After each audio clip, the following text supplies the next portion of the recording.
Salve, Dodô. Aloha!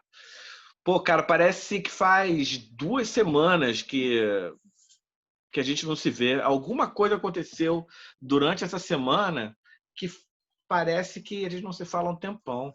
E tem Tudo uma bem com outra. você? Tô tranquilo, cara. Eu também tenho essa sensação, não especificamente em relação a gente, mas parece que essa semana passada teve um tempo distendido, né? Alguém da astrologia deve saber explicar isso melhor do que a gente, né? Eu não sei nem por onde começar.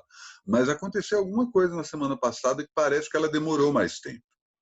Parece que Sim. mais coisas aconteceram. E aí tem a ver com justamente a gente está embicando para a primavera, virada do mês de agosto para o mês de setembro, enfim. Sei lá o que quer dizer isso, mas é fato. Assim, a gente se falou outro dia, não tem nem um pouco mais de uma semana, mas está com essa sensação de que. E olha que a gente trocou mensagem nesse meio termo, né? Mas Mandou parece as que é coisas, a gente acompanhou a 15 live do Michael dias. Jackson meio na paralela, né? Enfim. E esse é o 10º DM, Dodô. Outra coisa também que mostra que a relatividade do tempo, né? Parece o terceiro DM para mim. Ou ao mesmo tempo o 40º, né, cara? Não, cara. Parece para mim parece terceiro. Não, eu acho que tem uma parada que é tipo assim, parece que essa conversa já está acontecendo, porque ela acontecia bem antes no WhatsApp, né? Então, quando a A gente gente, transporta ela para o vídeo, ela é só uma continuação do que a gente já vinha fazendo. Isso, inclusive, tem a ver com o tema do programa de hoje, né? Porque apesar da gente ter ameaçado várias vezes falar sobre o Junta Tribo, a gente vai falar do Junta Tribo hoje, mas muito brevemente, porque a gente resolveu expandir o projeto Junta Tribo. A gente vai mergulhar mais profundamente nisso, depois a gente conta mais detalhes, que provavelmente não é o DM, já é outra parada. Mas temos uma coisa para satisfazer aí a curiosidade do nosso eleitorado sobre Junta Tribo, que é a participação desse homem maravilhoso, olha só isso, cara. Fábio Tem como não, Bianchini, tem como não usando, se apaixonar. usando a credencial de 1994, se não me engano, essa aí é da segunda edição, provavelmente com o barbante sujo com a terra vermelha. E a gente tinha pedido para o Mutley, Fábio Bianchini, metade da máquina de power pop chamada Pelvis, e ao mesmo tempo ele mesmo líder solitário dos seus gambitos, que é o nome do seu trabalho solo. O que é Pra... pelvis, cara? De onde você Oi? botou pelvis Pelvis nesse não, papo? Superbug, Superbug. Ó, ó o ato falho. Superbug deu no seu cérebro, cara. Superbug deu no meu cérebro, é isso. É a nostalgia, né? Acaba levando para essas vielas. Desculpa aí, Muta, eu te botei na pelvis. Vacilo. Pô, cara, coitado, vacilo total.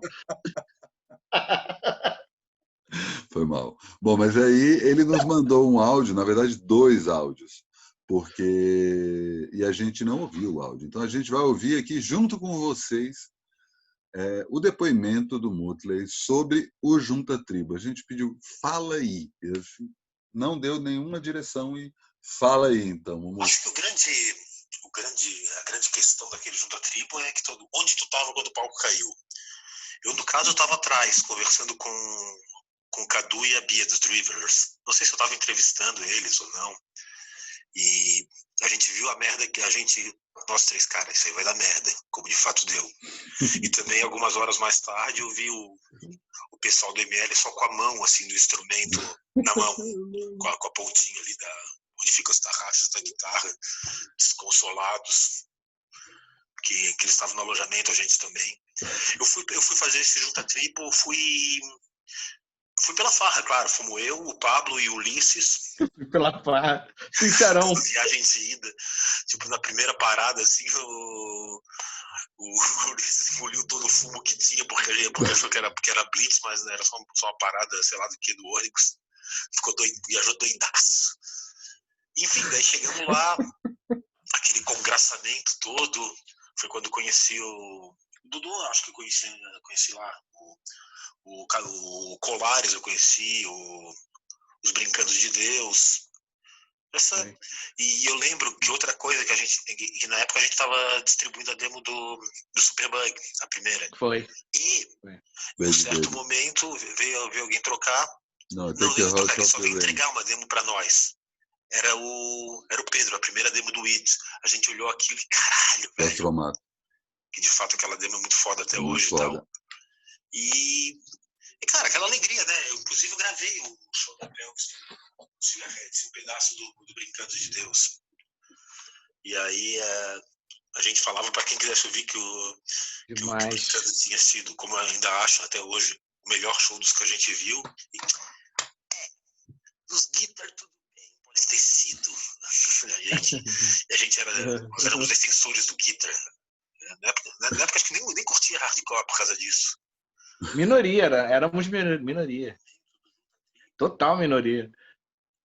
Ele estava muito feliz, cara, no dia. Mas foi isso, aquela emoção toda. Outro grande momento foi que a gente deu uma porrada de fútil para... Fútil indispensável, o fanzine do Tomate. E a certo momento a gente passou, tava os caras esmurrugando em cima do fútil. A gente, porra. Esmurrugando. Falar pro Tomate, infiltramos. E infelizmente, eu lembro que a gente não... Mais uma aventura sem banho. Puta que pariu, agora que eu me liguei. No caso, lá pelo terceiro dia, a gente foi até a rodoviária e, cara, saía saía lama do cabelo, assim. Daí vermelha. Mais um dia assim, cara. E infelizmente, a gente... Cara, ficar mais um dia assim vai ser foda, né? E voltamos pra Florianópolis sem ver o último dia. Não foi. Eu ia dizer que a gente ganhou a demo do No Class no Junta Tribo também, mas esse aí foi o Tomate que me deu. E aí tem mais um finalzinho aqui. Outra coisa, eu lembrei agora que também que mais curto. Foi quando eu fui entrevistar o Dodô sobre os presentes rumos da Pelvis e tipo, cara, eu não lembro o que era, mas a gente concluiu que naquele momento a secretária eletrônica do Dado Villa-Lobos é que estava fazendo o AIR da Rocket.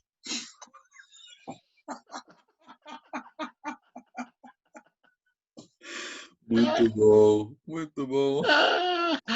Pô, cara, é isso aí. O Junta Tribo, é isso que o Mumu, isso que o Fábio tá falando, é uma coisa de descoberta da vida, da juventude.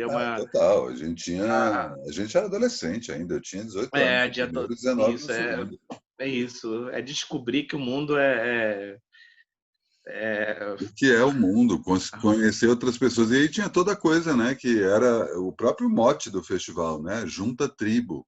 Então, é um momento em que a gente começa a se ligar que tem uma banda de industrial, tem uma banda de hardcore, tem uma banda de indie rock, tem uma banda de noise, que eram universos que não se misturavam. E vira e fala, tudo bem, a gente vai ver isso. O segundo Junta Tribo teve banda de rap, que era uma coisa assim... Como assim você vai botar rap misturado com rock? Não faz o menor sentido. E isso, assim, a gente estava vivendo uma época que já existia Red Hot, já existia Rage Against the Machine. Então não era uma coisa completamente absurda, saca? Mas tinham essas barreiras, né, que eram criadas. E, ao mesmo tempo, essas tribos foram se diluindo, né? Porque eu acho que essa geração da gente, ela, bem ou mal, antecipou a geração seguinte, que é a geração digital. Essa geração, a nossa geração, era muito curiosa em relação ao outro, saca? Tinha essa coisa de se estabelecer como eu gosto de tal coisa, eu não gosto de tal coisa, então não vou... Uma coisa bem de time, né? Não vou namorar uma mina que não namora pro Corinthians, sabe? Não torce pro Corinthians, sabe? E aí a gente tinha esse mesmo tipo de reprodução idiota em relação à banda. Puta, cara, a mina gosta de Spice Girls, como assim, saca? Só que ao mesmo tempo... Tribal. E a gente vai entendendo que, tipo, não só não faz sentido separar as pessoas por causa disso, como tem um universo inteiro que a gente não necessariamente pode mergulhar, mas a partir do conhecimento de outras pessoas, a gente consegue chegar nesses universos e entender o que tem de bom, né? Acho que a gente passou por isso e deixou... Na hora que a internet chega e fala assim, todas as músicas do mundo para download, todo mundo baixa tudo. estava todo mundo curioso para saber o que estava. Muita gente baixou muito mais do que conseguiu ouvir. Mas era baixando rap da Suécia, funk etíope, parada de Bhangra na Índia. Porra, eu quero ouvir outra coisa. Quero ouvir disco pirata. Não quero ouvir o que está tocando no rádio. E era tipo a pior época do rádio, assim. É o momento ali que o pop se galvaniza, bem a época, sei lá, NSYNC e Britney Spears, né? Dois artistas que vieram do clube do Mickey e aí chegaram ali no topo do pop numa coisa bem massificada. E não tinha mais nada. Tinha, claro, né? Sei lá, o mesmo ano do Kid A, saca? Então tinha outras coisas rolando, né? Claro. Mas é uma hora que você... O próprio Radiohead, né? O Kid A é muito importante nesse sentido, porque ele rompe exatamente com a expectativa que se tinha em relação ao OK Computer. Ele vai num negócio, bate de frente com todo mundo que estava esperando. É tipo a terceira temporada do Twin Peaks, é uma negação de nostalgia, é muito ousado. E, ao mesmo tempo, o público do Radiohead já tinha aquela cabeça, tanto que abraça. Né? Abraça na hora. Idiotech, beleza. Everything's in the Right Place, beleza. Saca? Eu baixei o disco, o Low do Bowie, eu sei o que vocês estão fazendo. Não é uma loucura. É foda, é isso aí. Saca? E eu acho que a gente preparou isso a partir do Junta Tribo, né? Mas a gente nem ia falar de Junta Tribo, né? A ideia é Rapaz, Junta Tribo eu tive em 2 dias nas 2 edições do Junta Tribo, a primeira como jornalista freela de não sei da onde, porque era a época que eu estava freelando para a Folha de São Paulo.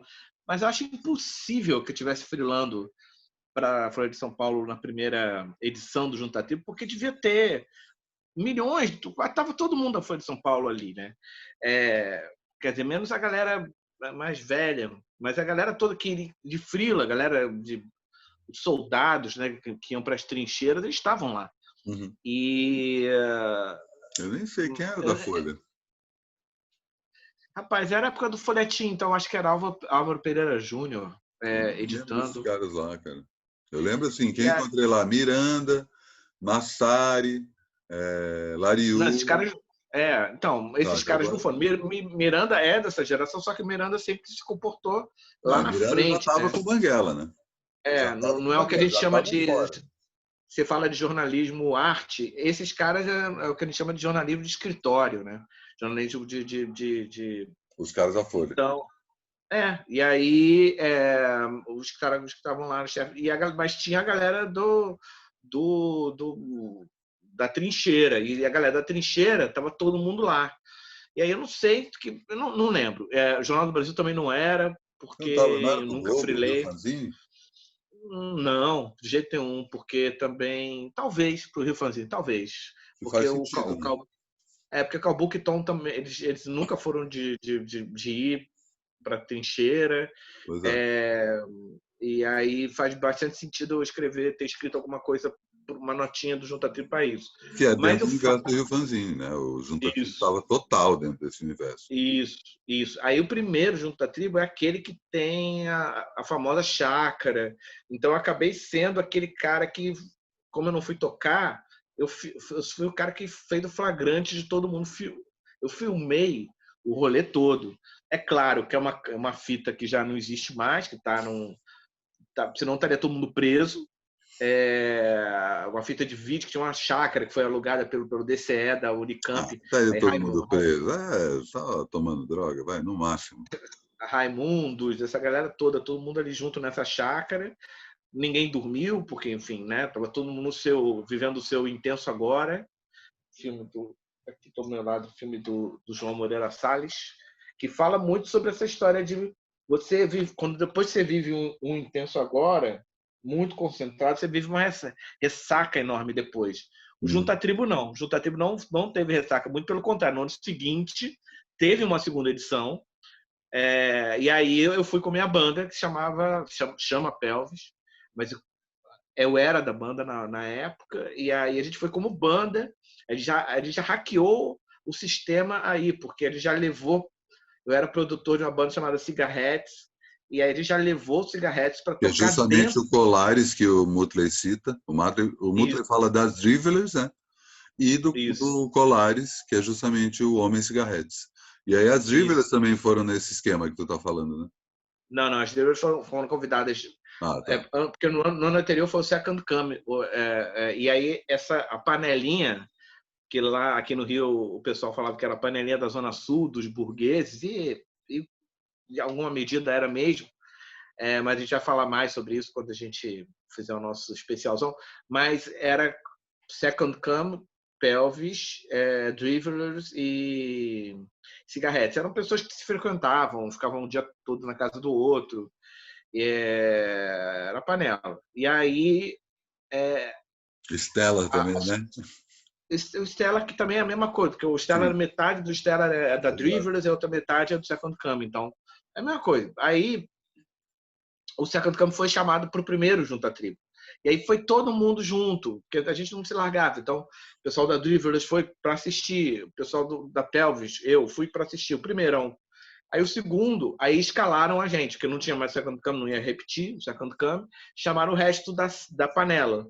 E aí, só que era muita banda para chamar, porque Pelvis, Cigarettes e Drivers. Para chamar então Pelvis só, porque era a próxima na escala de, vamos dizer, hierárquica da panela, e chamaram a Drivers porque era uma banda só de mulher. E aí a gente falou, vamos hackear e levar o Cigarettes também no meio do show da Pelvis, porque a banda do Colares na época era a Pelvis. Aí a gente falou, pô, né, só botar o cara no palco com uma guitarra e dá para tocar todas as músicas. A gente sabe tocar todas as músicas dele. A gente fez isso, a gente parou o show, não sei nem, a gente nem anunciou nada, sabe? As pessoas devem ter achado que era um segundo vocalista da Pelvis que fez lá suas músicas e depois ele foi embora, não deu tchau também. Mas foi anunciado na cobertura que tava o Cigarettes. Não, aí acontece o seguinte, aí a galera tá toda lá, a galera especializada, como você, Mumu, eles sabem, percebem isso, vê quando vem o colar lá, quando falam, a gente vai hackear. Pô, que legal que foi hackear. Aí quando passa na MTV já no fim de semana seguinte, a cobertura, aí já falam, assim, aí tocou Não, mas até o pré, cara. Aí é justamente deixa eu contar a minha parte, então.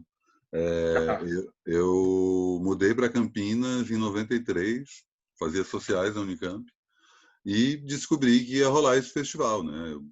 Aos poucos, a partir do festival, eu comecei a ter contato com essa cena independente de Campinas. Eu já acompanhava essa cena independente em Brasília, né? Estou falando do Little Quail, Oz, os próprios Raimundos. Os Raimundos nem eram a principal banda. Do Little Quail, que é a banda anterior do Gabriel, do Autoramas, era a principal banda de Brasília em termos de público, saca? Demo tinha vendido sei lá quantos mil, não sei nem que chegou a 1000, mas era 200, 400, era um número considerável.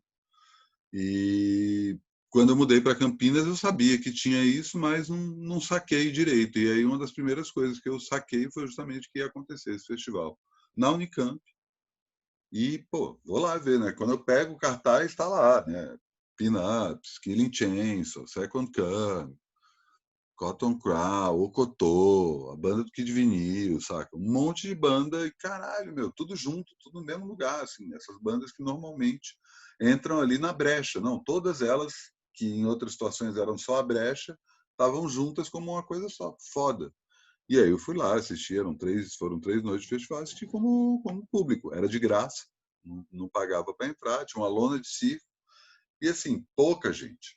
Tinha uma galera, mas não era, saca? Não estava nem perto de estar lotado, saca? Devia ter, se muito, 800, 1000 pessoas, no máximo, assim, saca? E isso circulando ali, saca? Então era um esquema bem agradável.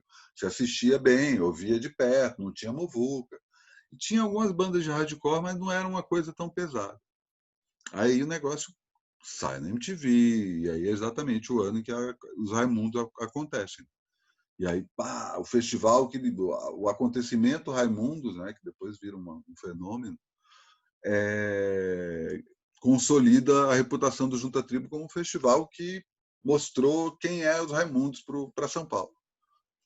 Né? Isso tudo muito um hype orquestrado, né? Uma coisa tipo, vamos fazer uma matéria falando disso, boca a boca e tal. E vamos fazer a segunda edição do festival. E aí, quando vai fazer a segunda edição do festival, o negócio ganha uma outra proporção. Saca? Tipo, beleza, tem investimento, não sei exatamente quanto, mas tem uma estrutura maior, tem uma expectativa maior. E eu lembro que tinha anúncio em rádio em São Paulo, saca? Eles compraram ou conseguiram permuta, sei lá, e aí, sei lá, 89 falava. Então, esse fim de semana vai ter o festival Junta Tribo em Campinas, de graça, 100 quilômetros de São Paulo, é só pegar o carro e ir, cara. E aí eu, na paralela, tinha começado a trabalhar no Jornal da Cidade. Eu trabalhava num caderno adolescente chamado Diário Pirata. E na hora que pintou o segundo Junta Tribo, eu falei na reunião de pauta, ó, vai rolar o segundo Junta Tribo, eu fui no primeiro, eu manjo todas as bandas, sei todo mundo que está vindo aí. Posso entrar em contato, eu conheço os caras que organizam, no primeiro Junta Tribo eu entrei em contato, tanto com o Sérgio quanto com o Thiago. Pô, legal, né? Os caras tinham um fanzinho, Broken Strings, lembra? Sim.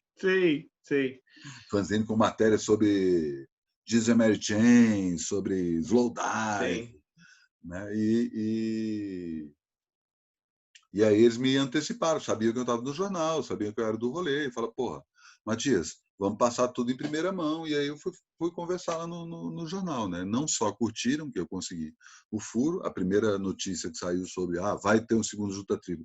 E essa é a escalação, a gente já soltou todos os nomes, foi no Diário Pirata. E aí a editora, né, que a Adriana Vilar, agradeço todo dia a essa pessoa que, bem ou mal, foi ela que me colocou, ela que me leu um jornalzinho da faculdade e falou, cara, esse moleque tem um texto bom, vou chamar ele para colaborar com esse caderno. E aí, aos poucos, eu fui contratado. E ela sacou que eu manjava, né? E ela virou assim, Matias, vem cá, se tu pudesse editar o caderno de cobertura, o pré e o pós, como é que você faria? E eu nunca tinha pensado naquilo, né? De tipo pensar numa edição inteira. Imagina, eu só falava assim, eu quero uma página, tem uma página sobre música, o assunto é tal, vamos falar de tal coisa. Eu pensei, beleza, então a primeira página faz uma apresentação, a segunda página tem uma entrevista com os organizadores, a terceira página começa aí uma descrição de todas as bandas e tal, servição, que hora que entra tal banda. E aí já tinha Cigarrettes, que aí os caras da organização falavam, o Cigarrettes vai tocar, e eu já coloquei. E aí não só foi uma coisa que eu coloquei, como estava na divulgação do evento. Eles já estavam divulgando. Além disso, vem o Cigarrettes. Estava ali no pacote. E as Drivers não estavam? Era isso, né? Não, estavam os três. Pelvis, Cigarrettes e Drivers, estava. Eu tenho esse jornalzinho até hoje. Não, claro, não estou duvidando de você, não. Só estou duvidando de mim. Não, eu só estou refrescando a tua memória aí, porque isso eu tenho certeza. Sim. E aí eu fiz tanto a matéria pré quanto a matéria pós. E a matéria pós, e aí teve o incidente, que é justamente o que o Mutley comenta aí no áudio, que ele começou a falar, a história da queda do palco, né? O festival aconteceu sexta, sábado e domingo, em 94, é a segunda edição. E o primeiro show começava, sei lá, 6 da tarde, ainda estava claro, acho que até antes.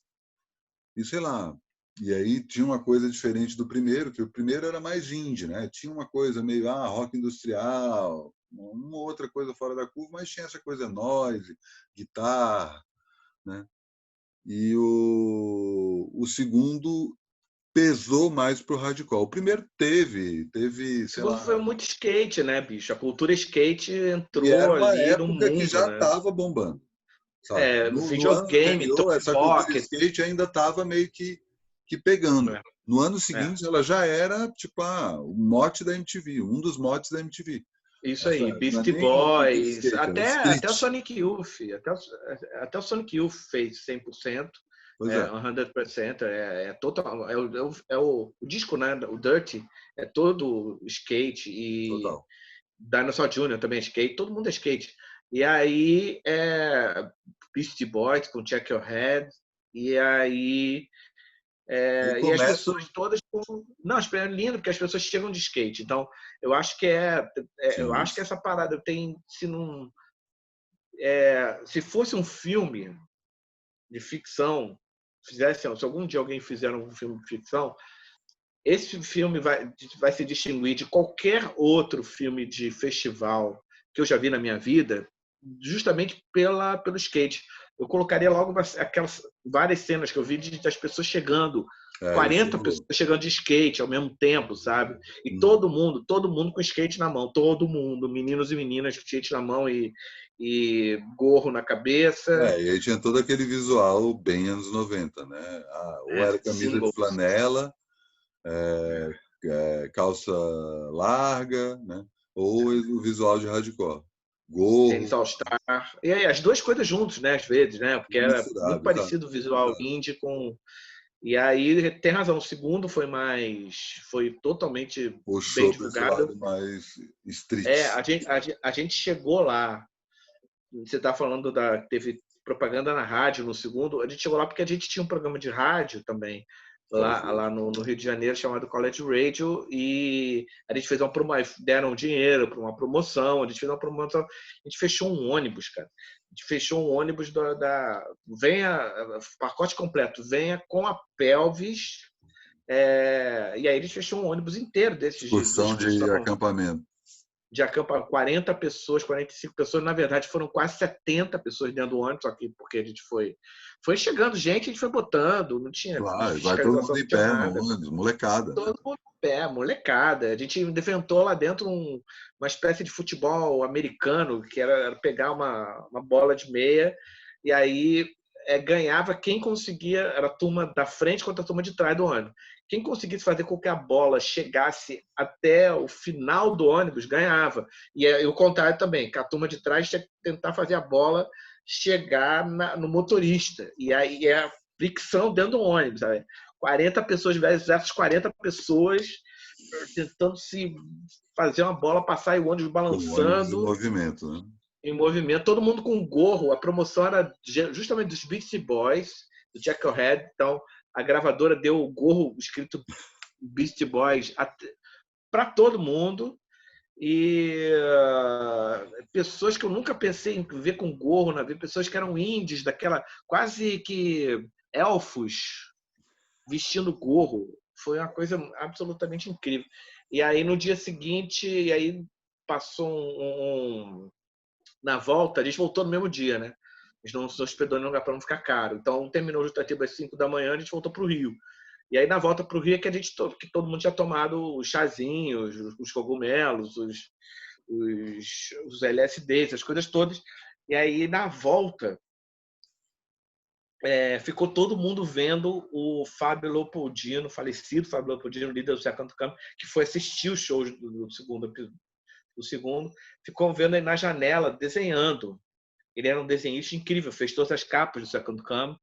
E aí ele desenhando, loucaço de LSD, ele desenhando. E todo mundo dentro do ônibus, em volta, curiosíssimo pelo que ele estava desenhando. Por quê? Todas as luzes do ônibus estavam apagadas, eram 4 horas da manhã, não dava para enxergar nada do lado de fora. Era um breu absurdo, era um breu profundo. Então, o que o Fábio estava enxergando ali? Ele olhava como se fosse dia. Ele olhava, e aí, quando terminou, ele desenhou uma árvore parada. Ele ficou 40 minutos vendo, sei lá, riscos na noite passar, e aí ele desenhou uma árvore parada. Assim. Uma árvore parada. Ele da janela, vendo os carros passando. 40 minutos. Ele foi daqui de Campinas, pelo menos de Campinas até quase São Paulo, desenhando uma árvore que ele estava vendo continuamente. Enquanto o mundo passava no escuro, ele via uma árvore. Então, por isso que eu lembro.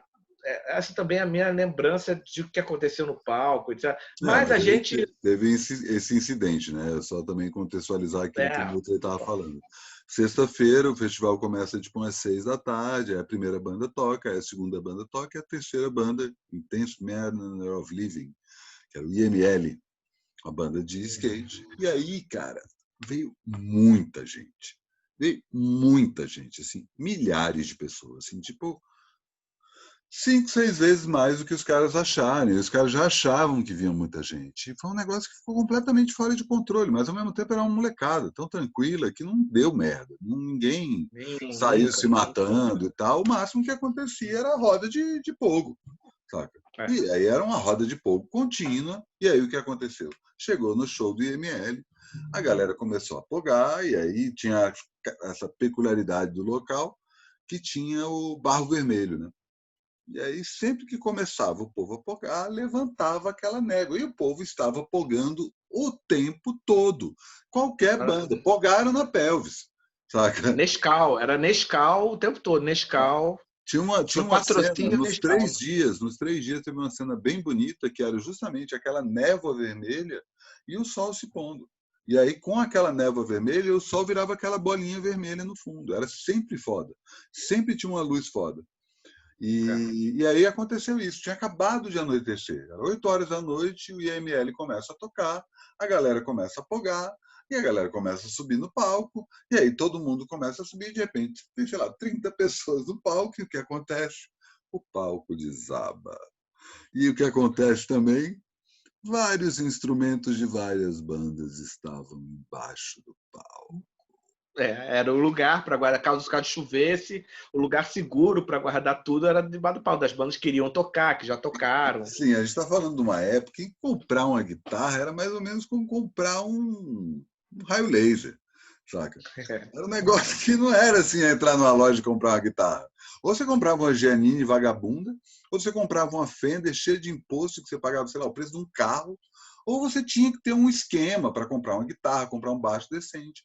E aquelas bandas, todas essas bandas dessa época, salvo uma ou outra exceção, os caras até eventualmente tinham grana, mas não era todo mundo fodido. Então, comprar um baixo, comprar uma guitarra, comprar uma bateria, era um conseguir, saca? Pá, é tipo o sonho da casa própria para uma geração inteira. E O pessoal dividia muito baixo. Baixo, guitarra menos, né? Porque tem a questão de afinação. Mas baixo, bicho, era um baixo só para 10 bandas, tava tudo certo. Mas é isso, caiu o palco, pronto, acabou com todos os acabou. instrumentos. Sexta-feira, primeiro dia do festival, 3 bandas e tipo uma puta confusão. O que os caras resolvem? E aí, sei lá, eram 10 bandas por dia. Então, a gente vai começar no sábado, às 2 da tarde. A gente vai pegar todas as 7 bandas que não tocaram hoje e vai tocar junto com as 10 bandas que vão tocar amanhã. E eu lembro que a última banda era o Rai. Conheci o Mário Bros justamente nessa situação. E ele estava assim, pô, que legal, eu tinha falado com ele no dia anterior. E ele falou, que legal, a minha banda vai fechar amanhã, você vai assistir? Eu falei, claro, vou assistir, vou cobrir tudo, fica tranquilo. Não, vai ser massa, a gente deve tocar mais ou menos 2, 3 horas, que deve ser o final que o festival está acabando. Eles foram tocar às 6 horas da manhã do domingo. As pessoas aí não sabem, cara. As pessoas ficam hoje chorando porque o Axl Rose atrasou 2 horas um show do Guns N' Roses no Rock in Rio. Eles não sabem, 2 horas pra gente era quarta-feira nos anos 90, sabe? 2 horas era 2 horas da manhã, atraso de 2 horas. Eles não sabem o que é esperar, sei lá, chegar, passar o som na segunda-feira e só ir tocar na quarta-feira, sabe?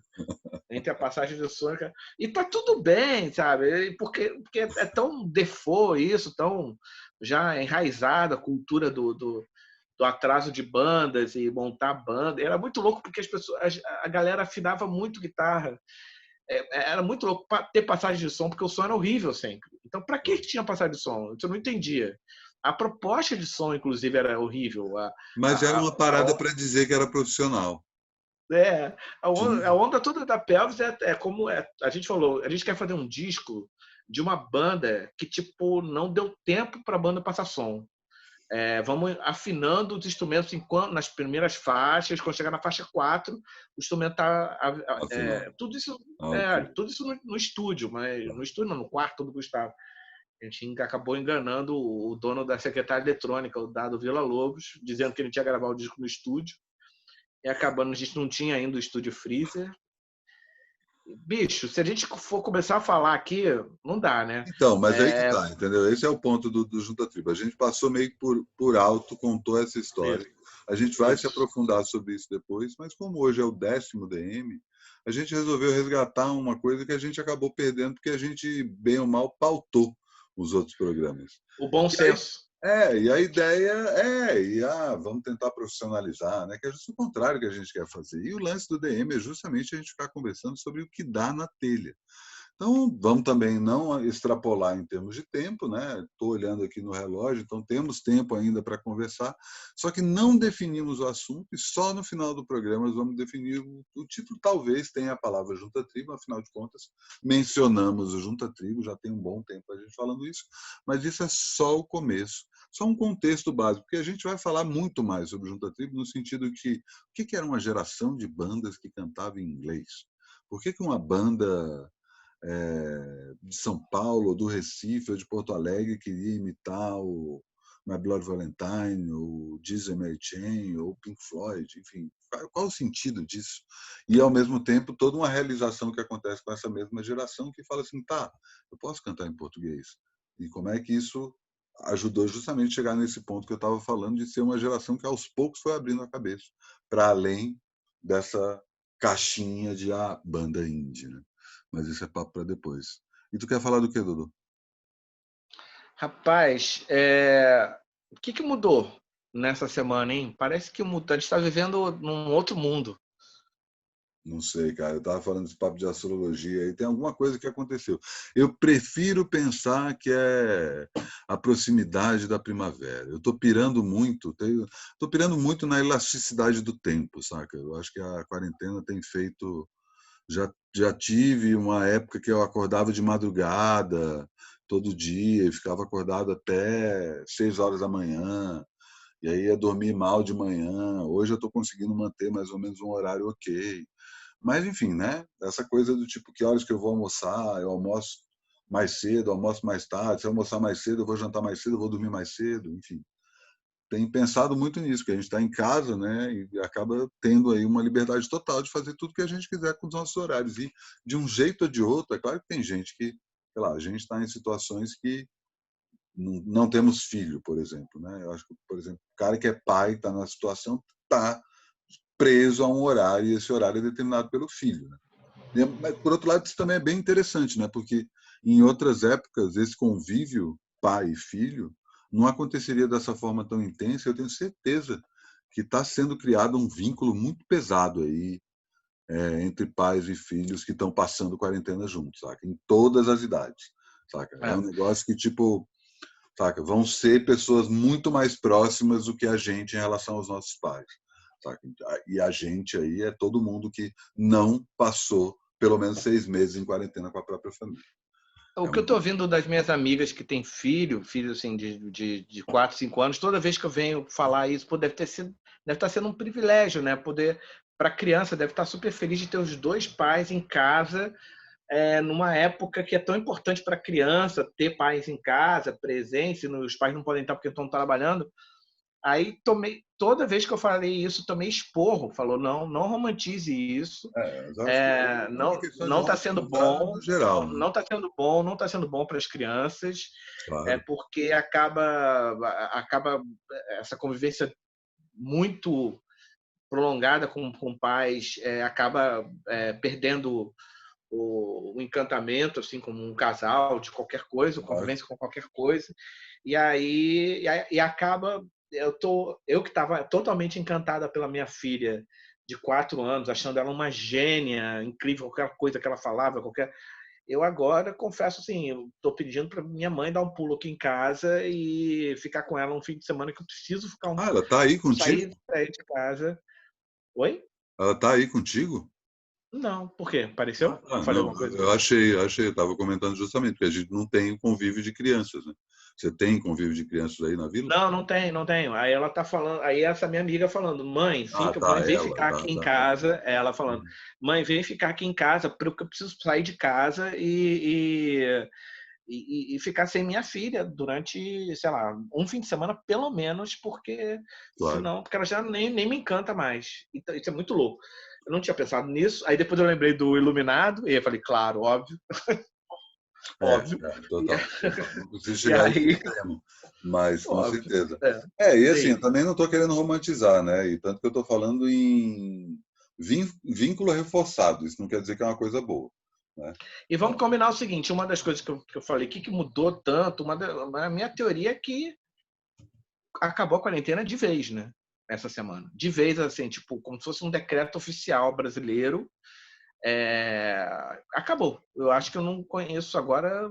Antes, eu já vivia, eu e você já vivia numa bolha, obviamente, de privilegiados que puderam cumprir quarentena, mas acabou Até essa bolha completamente a tá, quarentena. até essa bolha tá questionando a quarentena. Fim de semana passado foi o dia D de término da quarentena. Se fosse um livro de história contando alguma coisa, foi no momento onde deu para ver muito bem isso nas Primeiro minhas dia de redes sociais, porque temporada, né? eu não terminei a minha, estou aqui em casa, Também. mas nas redes sociais foi absolutamente chocante a ponto de eu mesmo não ter criticado, porque eu falei, gente, se eu for criticar, eu vou ficar sem amigos. Porque Não, todos eles saíram da outro- quarentena. Todos, é todo muito mundo saiu louco da assim, né? quarentena. Tem essa coisa do Agora. Instagram, que é quando você publica o story, você publica só para seus amigos mais próximos, né? Isso. Tá, e aí tem um monte de gente publicando que tá na festa da casa de alguém, que tá saca, foi comer num restaurante e publica no. E aí publicar só para os amigos é muito claro que a pessoa sabe que ela tá fazendo algo, Né, bicho? saca? E é Pô, isso, a fala questão não sério. é só uma questão de negação, saca? E esse que é o ponto pior da história, porque é isso, tipo, eu entendo todo o desconforto, né? Tá todo mundo passando por isso. E a gente precisa começar a encontrar quarentenados, sabe? A gente precisa voltar a ter um convívio com outras pessoas, mas não dá para aglomerar. Outro dia eu fui no mercado, passei, eu moro aqui perto de um lugar que tem vários barzinhos. E os barzinhos tudo cheio, cara. E E aí esse desconforto a é, hipocrisia da máscara no queixo, saca? Que tem essa e parada a que, tipo, tolerância baixa. A tolerância baixa, as pessoas falando, não aguento mais a quarentena, preciso, para minha sanidade mental, preciso sair um pouquinho que seja. Gente, pessoas ficam. Conversei algumas vezes com amigas que moram na Suécia e que passam quarentena todo ano de Canadá. 4 meses. Se chama inverno sueco. Então, Canadá também, mais uma amiga que mora no Canadá, mas a gente não chegou a falar sobre isso, não. Mas com essas amigas suecas, que é assim, uma coisa institucionalizada, Claro. o inverno sueco. Porque o Canadá ainda tem uma rede, como é muito moderno o país, ele tem uma rede É só Montreal. subterrânea, assim, É só Montreal. Só né? Montreal tem isso. É Toronto, Quebec, Quebec não, Ottawa, tudo, Vancouver. todas essas. Tem até pontos que tem isso, mas onde isso realmente funciona, que tem uma cidade subterrânea, é Montreal. Mas os Então outros tem é uma isso. coisa, E assim, tem isso que tem me deixado muito chateado, que é a nossa tolerância, aí quando eu digo nosso, falo obviamente da classe média, né? A nossa tolerância, porque, enfim, quem mora em morro fica aqui no Rio, mora em comunidade. Não sei como é em São Paulo, mas mora em comunidade, tem toque de recolher. A pessoa fica no acumulado, ela fica por ano, uma pessoa que mora em comunidade no Rio de Janeiro fica confinada, e pior, com tiro entrando dentro de casa. Fica confinada meio ano, fica confinada contando os 365 dias do ano, fica confinada meio ano. Aí a classe média não consegue passar, que já começa a ir já começa a pirar e achar que bicho, aí é muito. É por isso que o Brasil nunca aconteceu uma revolução assim armada de fato, é porque a burguesia brasileira é muito zoada, é muito pera, muito Nutella, não muito, sei, muito, cara, porque aí muito. tem outra parada aí que também você pode botar nessa tua conta aí do alguma coisa aconteceu, né? E aconteceu durante agosto, eu não sei se você chegou a notar isso, mas como as coisas aumentaram de preço, Sim, boa, vai para boa, o boa, boa, mercado ali, tipo, a inflação boa. já estava aí, saca? É uma Sim, coisa que desde a época depois do golpe, quando o isso. Temer assume, aí não é só propriamente uma inflação, né? É essa coisa tipo, cara, eu vou cobrar mais, foda-se.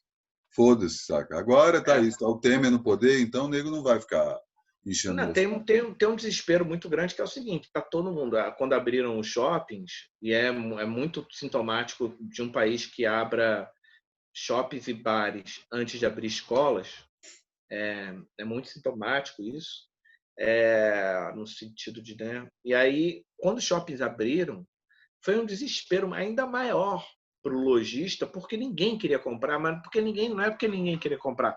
Ninguém está com dinheiro para comprar nada. Nada. Absolutamente nada. Então, que não seja o mercado. As pessoas só estão com dinheiro para comprar o mercado. Então. Uma amiga minha falou um negócio, não sei se eu comentei contigo, que ela falou assim: o comércio precisa voltar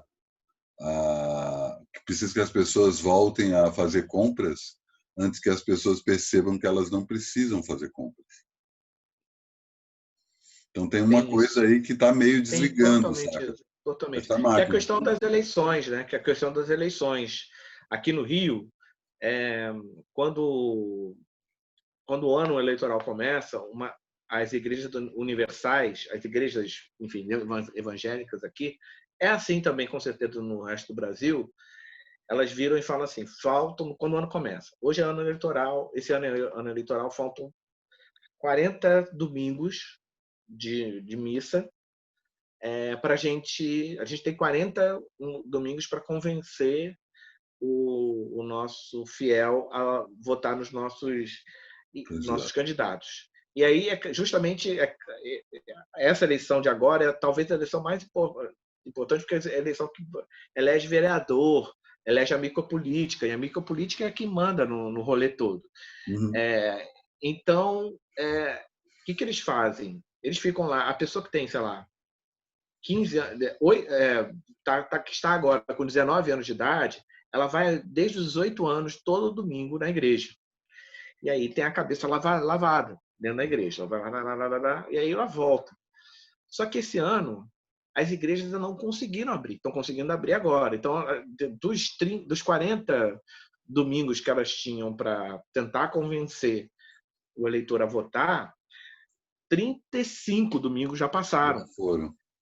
Já foram. E aí, o que as pessoas fizeram nesses 35? Conheceram Felipe Neto e acharam graça, conheceram Porta dos Fundos e acharam graça, conheceram, sabe, porque... Fora todos os escândalos envolvendo o presidente, prefeito, aqui no Rio, governador. aqui no Rio tem áreas de milícia, inclusive a maior área de votação aqui no Rio. Aqui elege tudo, aqui no Rio, elege governador, elege prefeito, elege deputado. É a Zona Oeste, onde ninguém pode fazer campanha política, só milicianos. Uhum. Isso já há 10, 15 anos. E é por isso, por exemplo, que gente como Marcelo Freixo nunca foi eleito, nem nunca será eleito aqui, porque nunca vai ter o voto, porque quem mora na Zona Oeste nem sequer sabe que o Marcelo Freixo existe, ele não pode chegar perto lá. Uhum. Só que, por causa da pandemia, o Marcelo Freixo conseguiu chegar lá, porque ele chegou por causa de lives, principalmente com a questão da live, porque aí você tem uma pessoa de 19 anos dentro de casa, que está desde os 8 na igreja, e ouvindo aquele papo dos pais, louca para conhecer o mundo, mas os pais não deixam, de repente o mundo todo veio para o celular dela. À noite, no quarto dela, que quando ela dorme, ela pega o celularzinho, coloca ali, ela tem acesso àquele mundo todo ali, que os pais não deixam, então não dá nem para o pai controlar, saber, não vê Felipe Neto não, hein? Não vai ver sabe, não vai ver Islã das Minas, cuidado com essas porra. Isso é tudo coisa de comunista. Não dá para os pais controlarem. Então, aqui no Rio de Janeiro, especialmente, será uma eleição excepcional, uma oportunidade única, porque já na próxima eleição volta o esquema todo a funcionar de novo. Eu acho que tem outra parada também, que eu acho que aqui em São Paulo está bem claro que está desse jeito, e eu acho que isso acaba se refletindo em todo o país. Não acho que seja uma coisa específica do Rio ou de São Paulo, tem muito mais a ver com a época que a gente está vivendo, que é uma eleição tipo a de 89, saca? A gente vai ver 40 candidatos, saca? E desses 40, 15 tem chance, saca? Vai ser muito pulverizado, saca? Vai ser muito estranho quando aparecer um segundo turno, de repente, de duas pessoas como o Witzel, por exemplo. A gente pode cair para trás e ver duas pessoas que não têm a menor expressão de uma hora para outra, e tipo, de um lado e para o outro, né? Tipo, bicho, tá lindo. Eu tô... Desculpa, concluir. É isso, assim, aqui em São Paulo, por exemplo, se sair realmente essa chapa Boulos-Erundina, tem meu voto. E parece ser uma coisa muito bizarra, mas São Paulo já elegeu a Erundina, já elegeu a Marta e o Haddad. Então, São Paulo, ao contrário do estado de São Paulo, a capital, ela tem o pêndulo vai progressista, consegue chegar numa maioria. E a gente vive a situação que, eventualmente, a gente pode ter o Boulos prefeito, saca? E assim, eu acho que no caso do Rio, quem é o candidato? Porque o Freixo disse que Cara, não vai. No Rio é maravilhoso. A gente está aqui numa situação maior, porque uma das coisas que está acontecendo com a nova política, por causa do Bolsonaro, por causa de Marielle, é a quantidade de mulheres pretas se candidatando. Eu tenho a convicção absoluta que, se por acaso só mulheres pretas fossem eleitas para todos os cargos políticos do Brasil, numa ficção científica, os problemas do Brasil iam terminar em pouco tempo. Eu acho que tem uma coisa aí que está sublinhada nisso que você está falando, que é, se você tira homens brancos do poder, você já muda tudo 100%, saca? E aí, se você põe exatamente o substrato mais oprimido, é claro que tudo vai mudar consideravelmente. Primeiro tem essa coisa, até que a gente viu, a pandemia serviu para isso, né? Os países que melhor lidaram com isso, líderes femininas, todos. Eu estou em maus lençóis aqui porque nós temos, além de para vereadoras, quantidade de mulheres incríveis para votar, periféricas para votarem, pretas periféricas incríveis para votarem. A gente vai vir pela primeira vez na história do Rio de Janeiro, que vem desde o Império, vamos vir com 2 candidatas negras com chance. Claro, quem vai ser eleito, eu já vou antecipando, vai ser o Eduardo Paes. Mas porque essas candidatas negras não conseguem chegar lá na Zona Oeste, e o Eduardo Paes consegue. A campanha não começou ainda. Então, assim, quem está super adiantado... Agora, porque esse momento não é um momento para elas serem eleitas, é um momento para elas ganharem visibilidade. Concordo. E é isso mesmo. Eu quero... Só da alegria de abrir aquela janelinha ali da urna e aparecer 2 mulheres em Salvador, que é a cidade onde há mais negros fora da África. Vai ser a primeira vez na história de Salvador que uma mulher negra vai concorrer para prefeito. Então, tem uma coisa que pode... Tem outra coisa que é todos os candidatos, todos os governadores do Rio nos últimos 20 anos foram presos, né, ou afastados do cargo. Menos a candidata negra desse ano, que é a Bené. Então, que aí vem dessa história, que eu acho que, mesmo com muita mulher de direita por aí, se fosse só mulher preta, tirasse os homens do rolê, ia rolar.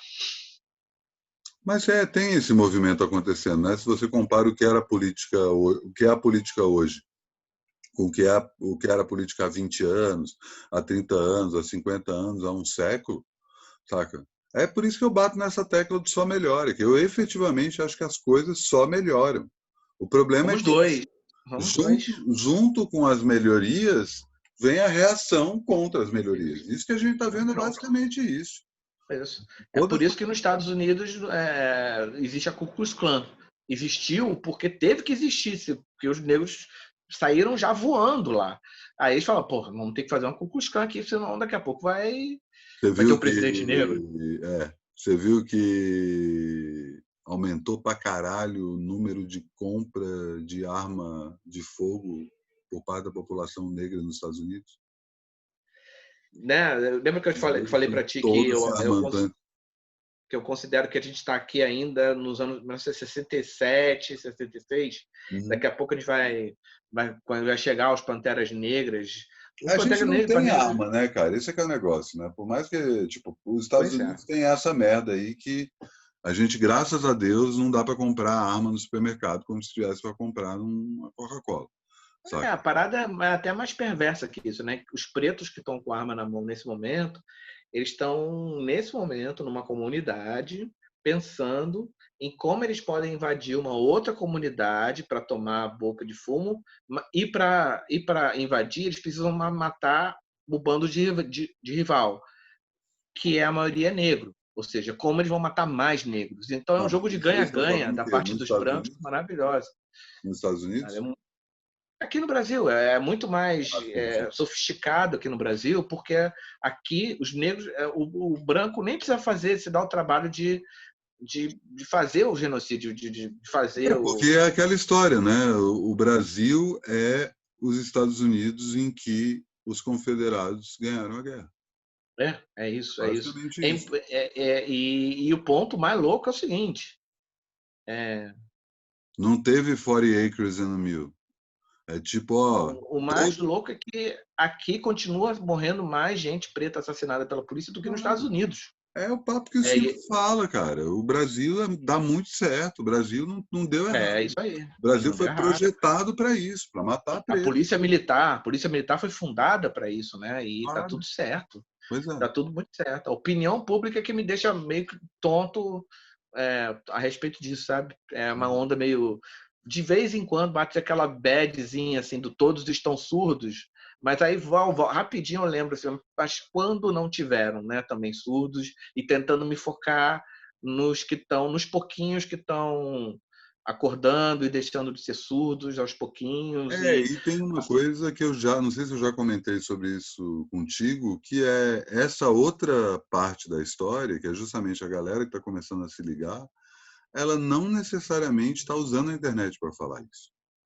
Porque é uma é, coisa muito de é, dentro, saca? Não é uma coisa para virar e falar assim, então, descobri que sou negro, descobri que eu sou racista, descobri que eu digo que eu sou de esquerda, mas na real eu sou de direita, porque eu não faço nada. Eu só fico compartilhando hashtag e acho que isso é ser de esquerda, saca? Ninguém fala isso, saca? Não lembro de quem é essa frase, mas é muito mais difícil, e é exatamente a situação que a gente tem em relação a todo mundo que votou no Bolsonaro. É muito mais difícil fazer com que a pessoa reconheça o erro do que ela assuma o erro, né? Ela pode até assumir, mas ela não vai reconhecer que estava errado. Sabe? É exatamente. o Spike Lee falou na coletiva do Infiltrado na Clã em Cannes, em 2017. Estavam perguntando para ele, Trump. Ele falou, cara, Trump não interessa o Trump. Se não fosse Trump, ia ser outra pessoa, porque o que interessa é a mentalidade do americano. O que interessa mudar é a mentalidade do americano. Não adianta o Trump amanhã ter um ataque cardíaco e morrer e entrar no lugar dele, sei lá, a Angela Davis, como presidenta dos Estados Unidos, que isso não vai mudar a mentalidade de metade dos americanos, ou mais da metade dos americanos, que querem que... Aí ele falou, olha só, ele deu esse exemplo maravilhoso, se aplica ao Brasil de hoje, para a gente entender quem é o brasileiro hoje. Ele falou, olha, se o Donald Trump hoje descer meio-dia na Quinta Avenida com um fuzil na mão e matar, com câmera filmando, matar 50 pessoas, inclusive mulheres e crianças, isso meio-dia, 2 horas da tarde, metade dos Estados Unidos vai estar achando, vai ter certeza que aquilo foi fake news, que aquelas imagens foram falsificadas. A outra metade de apoiadores do Trump vai achar que ele, pensando bem, ele fez bem, porque quem mora em Nova York é tudo comunista. Então, a monstruosidade não está num carinha, sabe, capitalista que isso é o normal dele agir, sabe? Esses caras agem assim mesmo. Agora, a população como humanidade, a gente está avalizando isso, né? Isso está falando por nós, que me deixa bem... Nossa, mudei a câmera aqui. Me deixa bem bolado. Mas, de novo, o antídoto para isso é olhar para o salto também gigante que a gente está dando nesses últimos 6 anos, assim, eu acho que o mundo todo ele plantou muita coisa de esquerda, vamos chamar para simplificar, plantou muita coisa de esquerda no mundo, foi plantada muita coisa de esquerda no mundo nos últimos 20 anos, na virada do século até hoje. E aí, ao germinar essas coisas, gerou uma reação conservadora no mundo todo absurda. E aí, então, você pode escolher para onde que você vai olhar. que vai regular a sua vida? O que vai regular o teu sono? É a reação conservadora ou os avanços dos últimos 20 anos? Ou seja, o que o vai... lance, do mesmo jeito que os avanços são silenciosos, que não geram like, as pessoas não conseguem compartilhar, que são experiências pessoais específicas, essa reação é muito barulhenta. Isso, toda essa perfeito. coisa de direita que a gente vive parece que é muito maior do que realmente é. Exatamente aquela situação da menina que abortou, não foi no Recife? Foi no Recife. Foi lá os evangélicos chamar a criança que estava abortando de assassina. Isso causou uma puta repercussão nas redes sociais. Mas, ao mesmo tempo que aconteceu essa repercussão, um monte de gente foi lá expulsar os evangélicos. O dobro de gente, né? A gente mas não só que viu não teve... essa notícia, não teve tanta repercussão, e mais do que isso, o aborto aconteceu, saca? Então, a gente ficou muito mais... É claro que eu não estou também querendo menosprezar a preocupação com esse momento, né? Essa radicalização evangélica do Brasil é muito preocupante. Mas, ao mesmo tempo, tem gente que está lutando contra isso, saca? E a maioria dos brasileiros tem um pingo de sanidade. É claro que cai nessa coisa que, para mim, está cada vez mais sem separação de bolsonarismo e antipetismo, saca? Que, para mim, quando o cara... não, ele não votou... Ele votou no Bolsonaro mais pelo fato de ser antipetista do que ser propriamente associado ao Bolsonaro, gostar do Bolsonaro. Em outras palavras, ele votou contra os pobres, saca? Ele votou contra os pretos. Saca? Antipetista e bolsonarista tem exatamente esse ponto em comum. Foda-se a vida de quem não tem dinheiro. Foda-se. Pode morrer à vontade. Isso, inclusive, de pobres, de pobres anti-PT, eles pensam assim também, né? Claro, claro. Isso aí é um pensamento disseminado na população brasileira.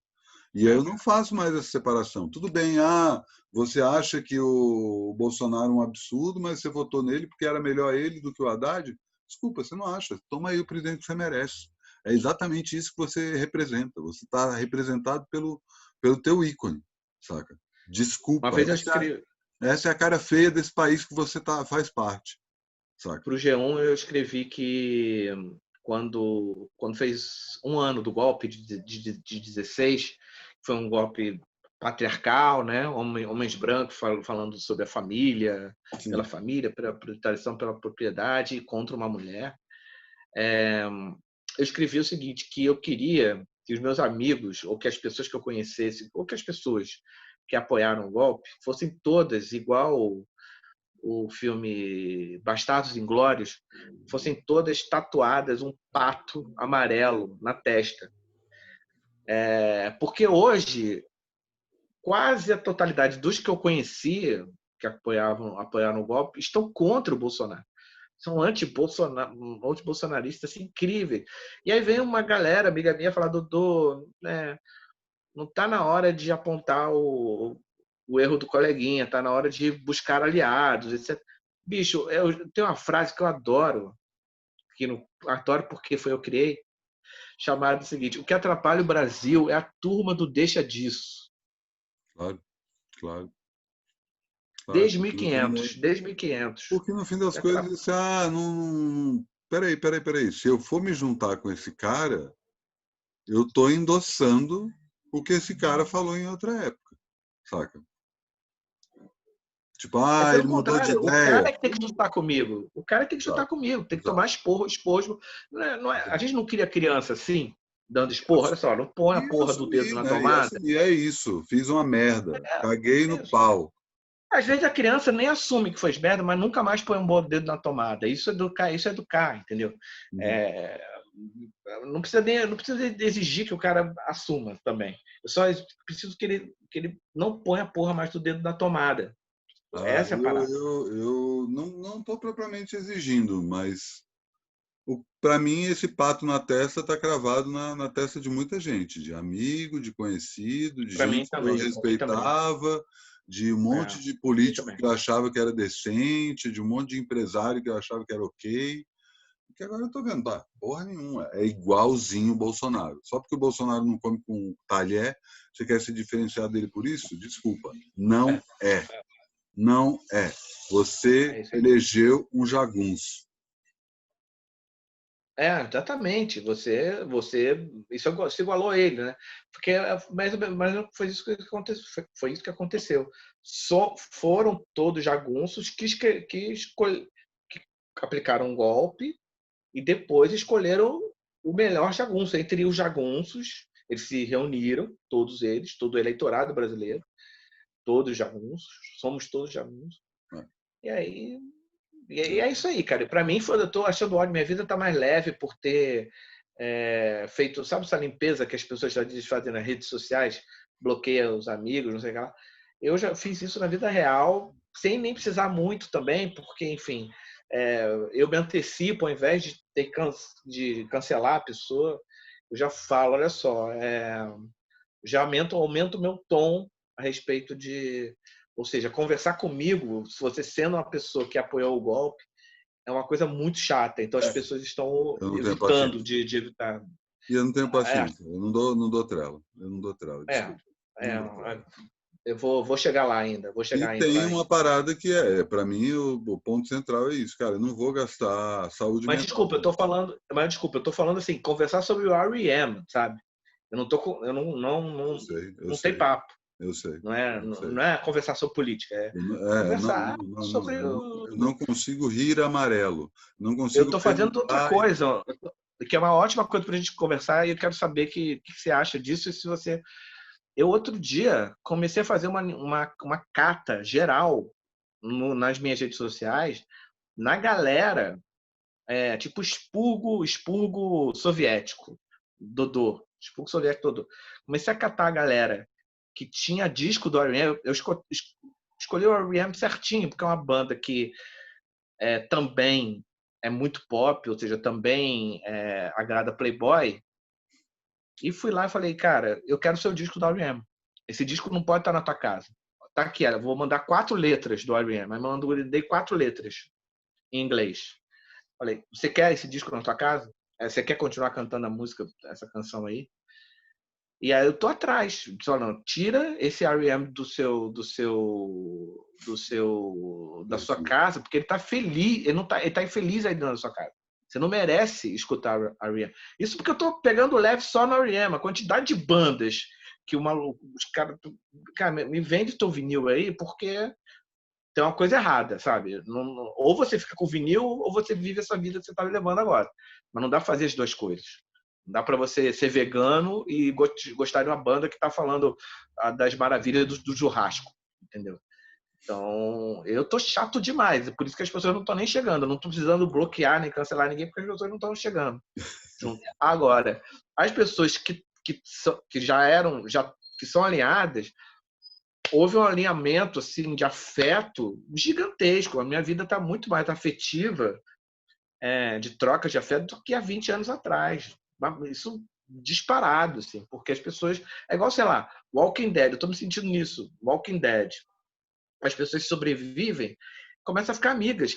As pessoas que tinham tudo para ficar inimigas, porque nós somos sobreviventes. Então, assim, É isso. nós, eu e você, quem não tá com a gente, bicho, é zumbi. É Não, e é zumbi que tá isso, querendo. assim, e essa coisa de tipo, vamos dar as mãos e tal, mas é dar as mãos com esse cara que já foi mordido. Esse Sim. cara já vai virar zumbi, cara. Pra que eu vou dar a mão com ele? Eu terminei agora de dar o curso do Bergman e aí tem uma cena do filme. O Bergman tem uns filmes políticos, né? Ovo da Serpente, Sim. tudo mais. Aí tem o Vergonha, que tem uma hora que a Liv Ullmann fala assim, ela tá vivendo a mesma situação. É uma época lá que está se vivendo a mesma situação que nós estamos vivendo aqui, só que em forma de guerra lá. E aí ela fala assim, cara, a impressão que eu tenho é que eu estou vivendo um pesadelo, mas não é um pesadelo meu, é um pesadelo de que outra pessoa está sonhando. Eu estou aqui porque tenho que estar, infelizmente, e quando essa pessoa acordar, ela vai morrer de vergonha. Então, só que o que eu estou achando é que, vai ter muita gente que não vai acordar, e dois, vai ter muita gente que não vai estar com vergonha em 3, tem gente que está com orgulho. Não, porque essa coisa do pesadelo é basicamente esse universo que a gente está vivendo. A gente está vivendo o sonho dos caras, saca? E Isso, quanto isso aí. mais a gente dá trela para eles, um amigo meu falou isso outro dia, a sensação que eu tenho é que se a gente desligar a internet, o Bolsonaro cai. Claro que ele está Boa. extravasando uma É. coisa muito maior do que esse fato, mas é isso.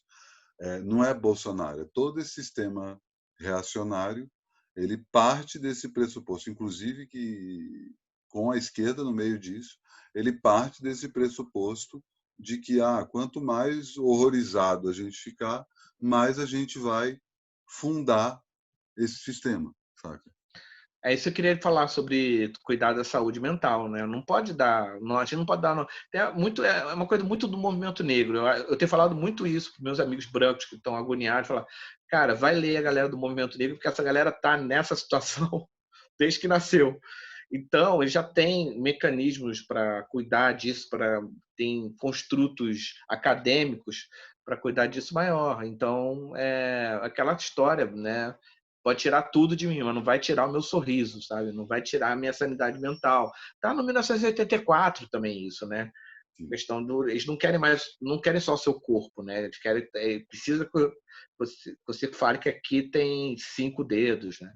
Claro. Então, ao invés de ter uma de 4. Então, e é Todo... maravilhoso, porque você está vendo 4 e você sabe que não tem 4, mas você só vão parar de torturar quando você ver 5 dedos. Claro, e aí Ao invés de é 4. a linguagem pura, né?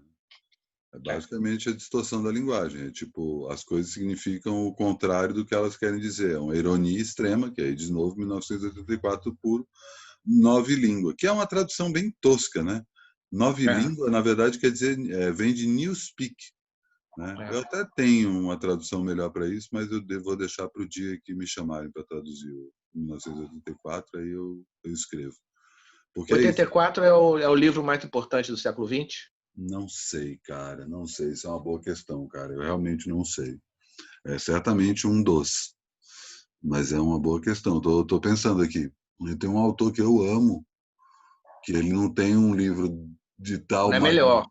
Não é melhor. O mais importante. A onda é essa.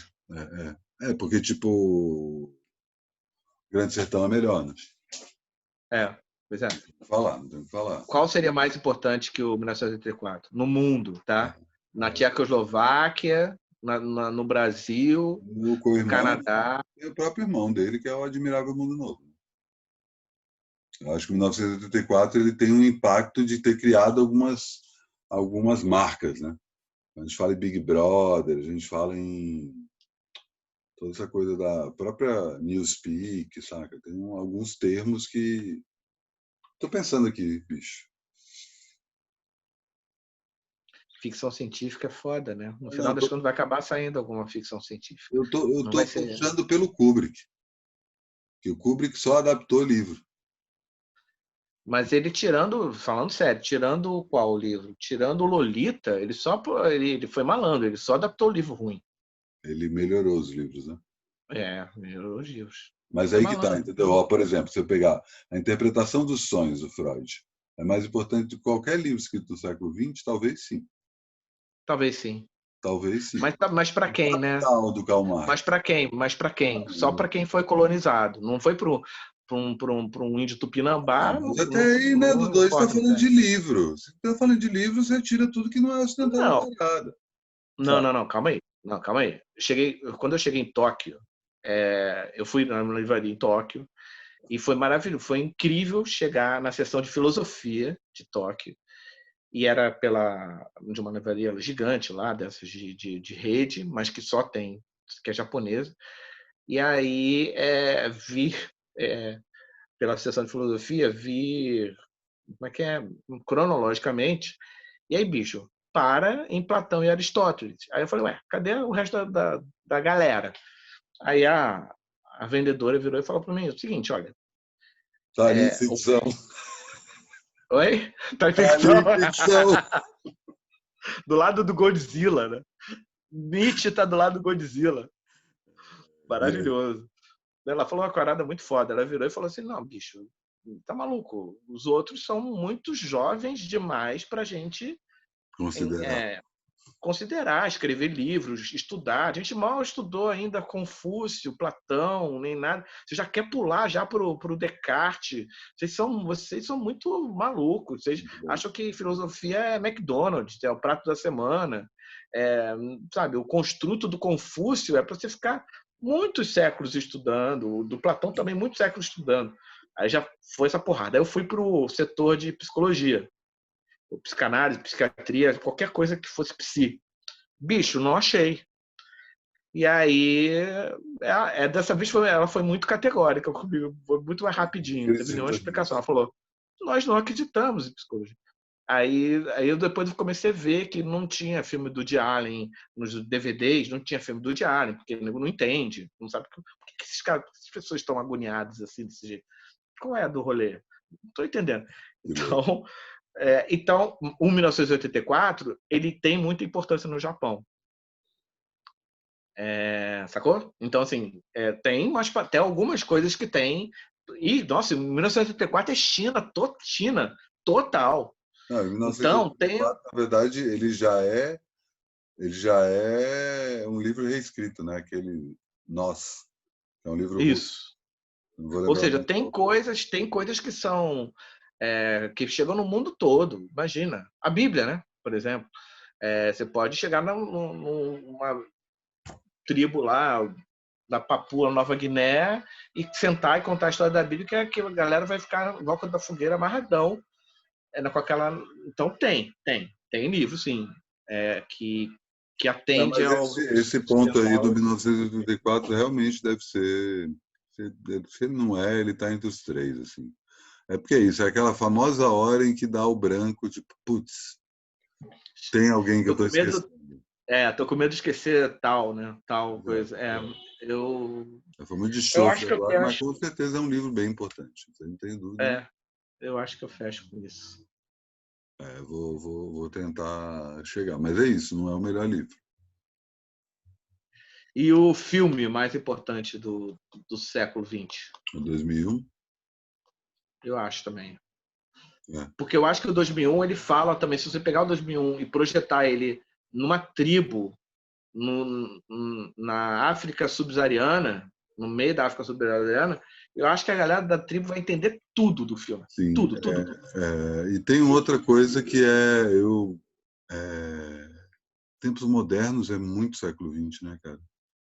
E aí fala de umas coisas, sabe aquela história da garrafa de Coca-Cola caindo na tribo, daquele filme Os Deuses Devem Estar Loucos? Mostrar qualquer filme que não seja tipo 2001 para uma tribo, Tupinambá, etc., é como levar uma garrafa de Coca-Cola, é uma violência. O 2001 não é uma violência para nenhuma civilização que existe na Terra, uma violência de linguagem. Isso torna esse filme... E música. Uma canção, a canção mais importante do século XX. E provavelmente você vai... Eu vou te dar um caminho para achar ele. Não, você pode ir pelo caminho. Qual foi a canção que mais influenciou outras canções, entendeu? Garota de Ipanema. Porra, não, né? Faz isso não. Não, eu acho que foi, cara. Eu acho que foi Billie Jean do século passado. Ué? Não, tem que ser alguma música que tenha sido acho que é o primeiro blues. Não sei qual foi o primeiro blues. Não teve. Mas o primeiro blues. Porque aí o primeiro blues, bicho, aí tu carrega todo mundo. Você carrega desde o free jazz até Beatles, passando por Radiohead, passando por... Não sei, isso é tipo aquela coisa de achar que o Chuck Berry é maior que os Beatles, porque ele veio antes. Não, mas não é achar que é maior, é só não, achar mas que... É isso, tipo, eu acho que tem uma canção que todo mundo conhece que tem esse impacto do primeiro blues, porque não houve um primeiro blues, houveram vários, houve vários. E aí o primeiro blues é tão importante quanto o primeiro forró, o primeiro samba, saca? Tipo, pelo telefone é cravado o primeiro samba registrado, saca? Sim, isso aí não tem. sim. eu não lembro se existe o primeiro blues ou o primeiro jazz com essa categoria, saca? Eu acho que tem Não tem, coisas não tem. esparsas. Muito pelo contrário. Tem o Robesbaum falando uma coisa, cada um tem a tradição oral falando outra. Exato, Tem gente falando que o Robert Johnson nunca existiu na vida. Tem a história do Ernesto Lecuona, que é maravilhosa, que é o meu disco do século, que é maravilhosa essa história. Conhece a história do Ernesto Lecuona? Não. É uma lenda que se dizia o seguinte, cara, você curte Cole Porter, curte Gershwin, beleza. Tem um cara que era melhor, um cubano, que morreu com 22 anos de idade, que era melhor do que todos eles juntos. E viveu, foi contemporâneo dele. Viveu um pouquinho antes, quando Cuba ainda era tipo Estados Unidos tropical. Só que ele morreu cedo, então ele só deixou 13 músicas gravadas. E aí quem ouviu essas 13 músicas diz que é melhor do que Cole Porter e o George Gershwin juntos, e que é incrível, blá, blá, blá. E mais, para o brasileiro que escutou, tem um bônus essa lenda, de que nada mais nada menos do que Carinhoso, do Pixinguinha, música fundadora, uma das músicas fundadoras da canção brasileira, é um plágio absurdo e surreal de uma dessas 13 músicas que o Lecuona fez e que o Pixinguinha escutou, porque estava ali no início do século, e aí quando o cara morreu e as gravações todas sumiram, ele foi lá e plagiou e foi embora. Carinhoso. Não Meu existe. coração, não sei porquê. E aí, lenda. Aí dizem que tem 8 vinis no mundo, sabe? Tipo Senhor dos Anéis. 8 vinis tem no mundo. Aí um belo dia, o 2002, se não me engano, o diretor do Grupo Grupo de Balé de Belo Horizonte, um dos mais importantes do mundo hoje, reconhecidamente mais importante do mundo, estava em São Francisco de férias, na Moeba. E aí achou a barra de chocolate do Willy Wonka. Achou o disco do Lecuona. Pegou, falou, pô, é isso mesmo? É isso mesmo, caraca. Foi lá, comprou por, sei lá, $25. Ninguém sabia qual era o do rolê, ninguém sabia da lenda. Levou para o hotel, botou para escutar, e aí começou a chorar loucamente por causa da beleza das canções. Ligou para o Grupo Corpo, que estava ensaiando a coreografia de Oncotô, que era a coreografia que o Caetano Veloso fez a música para comemorar, acho que 30 anos, Corpo, ou 40, não lembro. 20, 30 ou 40, não lembro. E aí eles pararam no ensaio, falou, para tudo aí no ensaio, porque eu tenho uma coisa aqui que vai... E aí todo mundo escuta via telefone, lá no Grupo Corpo, lá na sede do Grupo Corpo, todo o corpo fala só, se vocês se apaixonarem, a gente larga tudo, os últimos 3 anos de trabalho para essa coreografia, e vamos começar uma nova em cima dessas canções do Lecuona. A gente compra os direitos. Aí eles compraram os direitos, fizeram o espetáculo. É até hoje o espetáculo mais elogiado do Grupo Corpo no mundo todo. É o que mais viajou no mundo todo.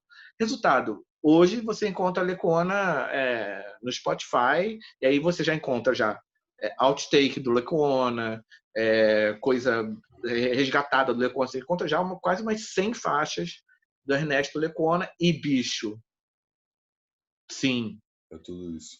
Carinhoso é plágio. Meu coração, não sei porquê. Abre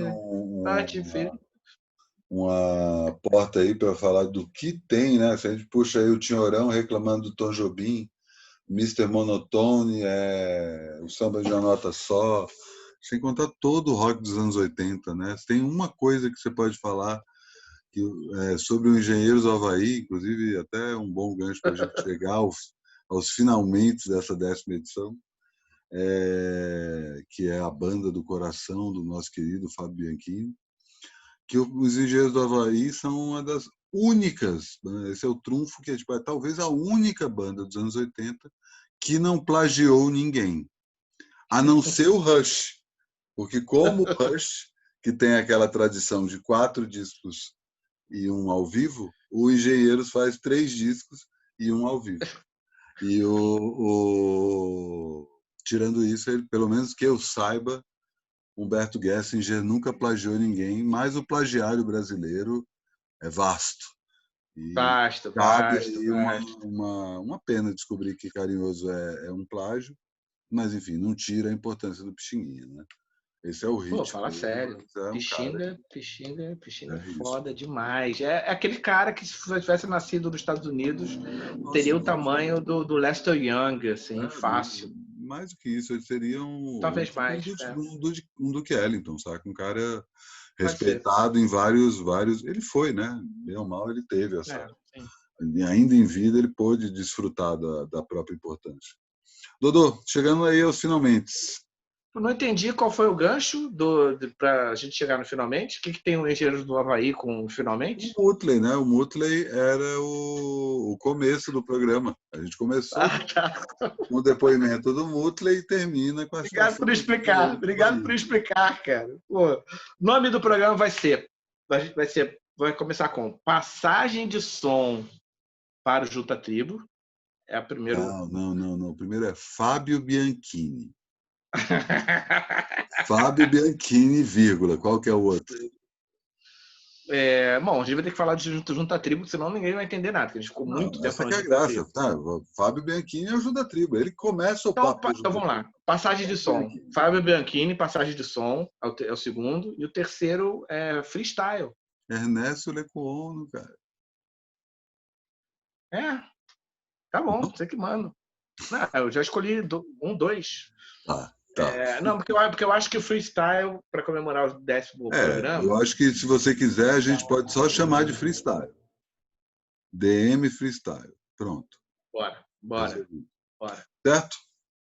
Mais um, Dodô. Se todas as reuniões de pauta fossem assim. Um dia serão. Vamos falando aí, semana que vem é nóis. Valeu, velho. Abração, irmão.